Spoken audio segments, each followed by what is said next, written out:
Hello, ladies and gentlemen, and welcome to the concession stand here on the KB Radio Network. I am your host, Kevin Reed, and this is the review of Netflix's new mystery science fiction drama thriller, all wrapped up in one, Brick, which follows a couple whose apartment building is suddenly surrounded by a mysterious brick wall, must work with their neighbors to find a way out. This film stars Matthew Schweighfer.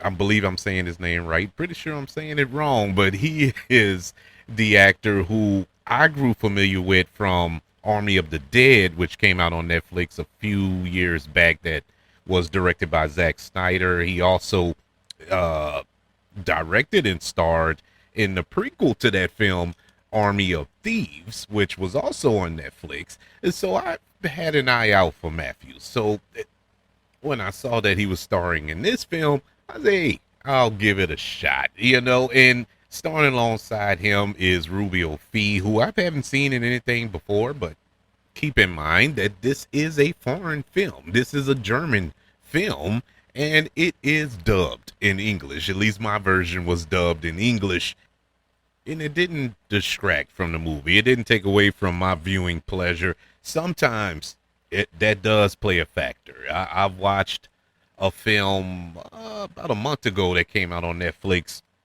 that I just couldn't get with because of the dubbing of the English language on that film, and it just didn't quite get there. Now there are features on Netflix you can change it, to its original language and just have the subtitles. But I got caught up. Actually, I was fooled for like the first 5-10 minutes into that film, and I thought that it was English. Wait, something ain't right. Something just is off there, and it was the dubbing. But in this film, you knew off the bat that this was an English dub film, and I didn't blink an eye. This movie was a surprisingly good movie. And I say surprisingly because I didn't know anything much about it, other than the fact that it popped up on my opening page on Netflix when I was looking for something to watch. And I was okay, I'll check it out. I'm don't have nothing else better to do. Something I can put on in the background while I try to clean up my office here. And I end up sitting there and just watching the movie because I was intrigued. I was hooked by the concept of it all. You're locked up in this apartment building. Actually, you're locked basically in your room. There's nowhere to wander around. It's one thing to be locked up in a building where you can go to the second or third floor and wander around, with your neighbors and whatnot.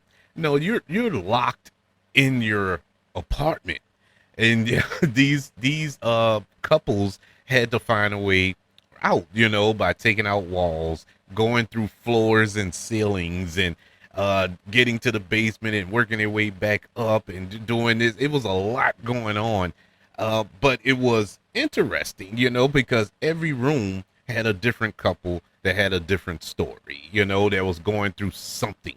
And in some cases, it wasn't a couple. It probably was a woman with her grandfather, or this guy and his roommate, stuff you see in typical apartment buildings. And it was cool to see that different perspective of what's going on, to wake up and all of a sudden you're going out the door and there's this brick wall in front of you, but not a conventional brick wall.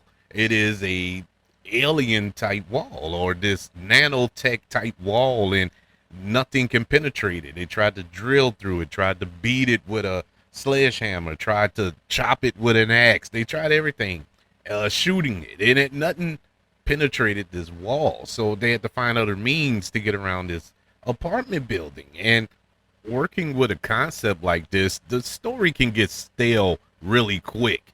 And I was waiting for the ball to drop at any moment when while watching the film. Like, okay, we've tried this with the wall.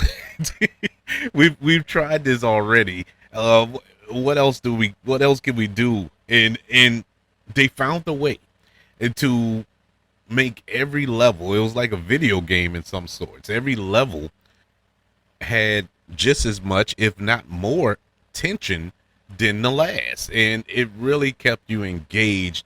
Uh, Matthews, I love this dude. I really hope that he gets more to do in more films. You know, I would love to see him in more because from what I saw from Army of the Dead, where he was basically the comic relief in that film, to this film where he is serious. And I wasn't expecting that. I really was expecting a kind of a joking character because that's what I'm familiar with from Army of the Dead and Army of Thieves that I previously saw him in. And we didn't get that. It was a different role for him, and I liked it. You know, I enjoyed it. And just a little tidbit, you know, this is English dubbed. He did his English version of his character for the dubbing of this film. He's the only one that did it. Everybody else, you know, I guess didn't speak English. So, but he's the one, he did his own voice for this film. But I did manage to enjoy his performance. My problems with the movie is basically lost in translation. You know, when you do an English dubbed film or watch an English dubbed film, there's a lot that's lost there. There's a lot of commentary that's lost there because when you translate, it doesn't matter what language it is. It could be German, it could be Asian, or whatever the case may be. You're gonna switch up some phrases because some phrases doesn't translate well to English, you know, so you have to say it differently than you would in this film, and it wouldn't explain exactly what's going on. And I think for this movie, it happened a few times, and you can tell because a lot of the lines didn't hold weight to the situation that it should have held, you know, and it's hard to judge the writing here because I know these weren't the words that were initially written for this film. And so it's not fair to poo-poo on the writers because it was just lost in translation. It's no fault to them. You know, if you watch the German version of it, I'm pretty sure it all makes sense.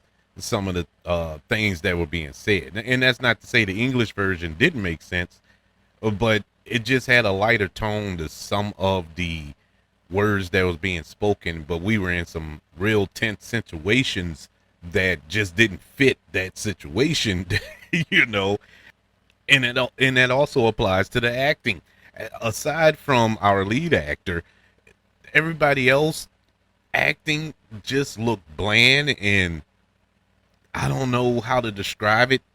Like they were just there. But if you know better, you know that this is not their performance. You know how they spoke their lines, how they generated emotion through their lines of dialogue, because these aren't their lines of dialogue. This is not them speaking, and so it's hard to give an honest assessment of that. So at this point, you're probably asking, well, why are you reviewing it? Well, I'm saying, despite all that, despite the fact that the being lost in translation with the dialogue, the acting kind of off due to the English dub, the film is still fun to watch. It is still enjoyable, and you can still follow the story. It's not like you're trying to piece together what's going on. You know what's going on, and you know what's being said, but it's just that it may be distracting to some people, you know, and I'm just speaking to those people. If you were able to sit down and watch it and be like me, like, oh man, this is so good. You know, I'm not talking to you. I'm talking to the ones who are like, oh man, the words don't match their mouth movement and stuff. You know, I'm talking to them. I'm talking primarily to them. But this film is really good. It really does tell a deeper story if you pay attention to what's going on. You know, every single couple have an issue. You know, outside of the fact that they're locked up in this building and barricaded into this building, They have a story, something that they're going through prior to this happening to them. And while trying to figure a way out of this situation, they're still coming to grips with the situations that they went into this with. You know, their baggage followed them along for the ride, and they had to confront it. And that alone made this film exciting and fun to watch and gripping, dare I say. Brick is a very interesting film, a film that honestly caught me off guard. To be as good as it is, it's kind of a throwback to the science fiction slash horror films that I grew up watching, but yet and still found a way to give a 2025 mix to it. Brick, which is currently on Netflix, gets a letter grade of a B minus. I really enjoyed this movie. It's one of those. It's one of these movies that you sit back and you just appreciate it for what it is. It's a small, contained movie, and sometimes we just need that. You know, we all films can't be Superman. All films can't be Jurassic World and all this here, the big 200 or 300 million dollar blockbuster film. Sometimes you just need to sit down and watch a good contained story, and Brick is definitely that. I would like to know, did you check out Brick, and do you plan to check out Brick? Email the show, kbradiopodcast@gmail.com. You can also reach the show through social media. Just search for the KB Radio Network. Also, subscribe and like this video on YouTube. Just look for the KB Radio Network channel over there, as well as giving us the 5 stars, the reviews, and sharing this show if you're listening on Apple Podcasts, Spotify, iHeartRadio, wherever you are currently listening to the concession stand here on the KB Radio Network. Everybody, thank you for joining me for this review of Netflix's new mystery science fiction film, Brick. Want you all to know that I love you, continue to love everyone, and until we speak again, you all be blessed.